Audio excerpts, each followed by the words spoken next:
Всем добрый день! Это видео про плюсы и минусы, про сварку алюминия переменным и постоянным током. Переменным током мы свариваем аргонно-дуговой сваркой, постоянным током мы свариваем полуавтоматической сваркой. У меня есть предыдущий ролик, где я рассказываю про сварку алюминия полуавтоматом, про какие там нюансы, технологию и так далее. Кому интересно, можете посмотреть. Так, теперь, какие плюсы сваривать полуавтоматом алюминий? Плюс тут есть один, и он сам большой и очевидный. Это когда нужна большая производительность.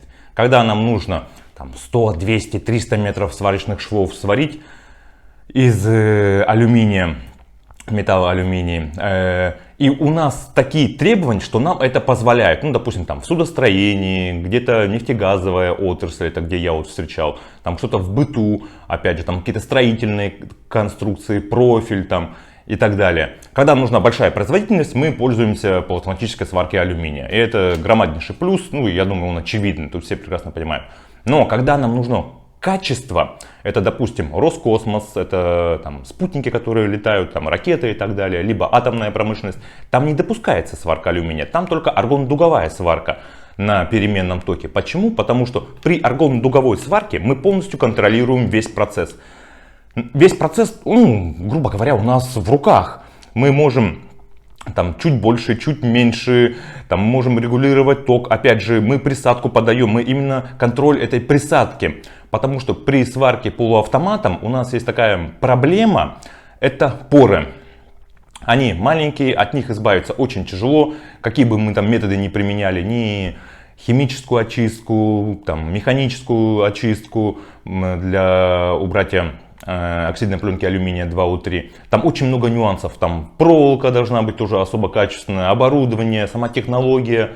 Там, дело в том, что минус полуавтоматической сварки алюминия — это поры. И очень-очень тяжело от них избавиться. Но опять же, в судостроении, в нефтегазовой отрасли есть стандарты, есть ГОСТы, которые регламентируют количество этих пор, там, их размер там, и так далее. И они допускаются. Но при сварке, как я сказал, самых ответственных конструкций, это там Роскосмос, это атомная промышленность, там только аргонно-дуговая сварка.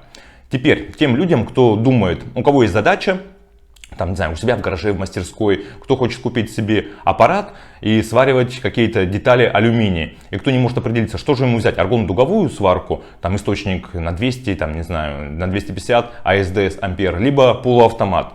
Мое мнение, естественно, нужно брать аргонно-дуговую сварку, потому что там также при аргонно-дуговой сварке мы свариваем гораздо тонкие детали. Мы можем, чуть ли там не лезвие, опять же в интернете очень много видео, где можно посмотреть, где там 0,5 мм, там чуть ли не 0,1 мм алюминия можно сварить аргонно-дуговой сваркой.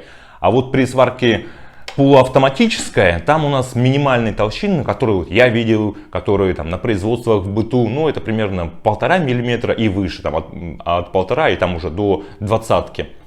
20-ку я видел, трубы в нефтегазовой отрасли сварят как раз полуавтоматической сварки. Они выдерживают там около 100 атмосфер, там хорошие серьезные требования, делают рентген потом. И для таких конструкций это подходит. И, как сказать, техническое задание, нормы, то есть хотя там и есть даже немножко пор, это их устраивает, это нормальное качество для них. Но такого там в Роскосмосе, в атомной промышленности нету. В принципе, наверное, все. Большой плюс сварки алюминия полуавтоматом — это большая производительность. Большой минус — это поры в ответственных конструкциях. Опять же, если вы свариваете там какие-то строительные конструкции, там ремонтно-восстановительные какие-то работы дома, какие-то там цистерны там, из алюминия, спокойно подойдет аргонно-дуговая сварка. Полуавтоматическая, я имею в виду. Кстати, у полуавтоматической сварки алюминия есть хороший такой процесс CMT у Fronius, это возвратно-поступательные движения. Вот там добиваются они с помощью этого процесса хорошее, высокое качество и тоненькие толщины можно сваривать. Но опять же, это применяется в роботизации, в автоматизации. Естественно, есть ручные горелки SMT, но они большие, громоздкие и по факту их редко кто использует. В общем, давайте подытожимся. Тонкий алюминий и более качественно лучше сваривать аргонно-дуговой сваркой. Если нужны большие длинные швы, там, не знаю, 100, 200, 300 метров там, и так далее, то и технология позволяет использовать полуавтоматическую сварку, ну, тут выбор как бы очевиден, используйте полуавтомат. Но для себя, для начала, если у вас вообще нет никакого сварочного аппарата, то, естественно, лучше уж берите аргонно-дуговую сварку АСДС. Вы сможете там сваривать и алюминий, и нержавейку, и черную сталь, да все что угодно практически.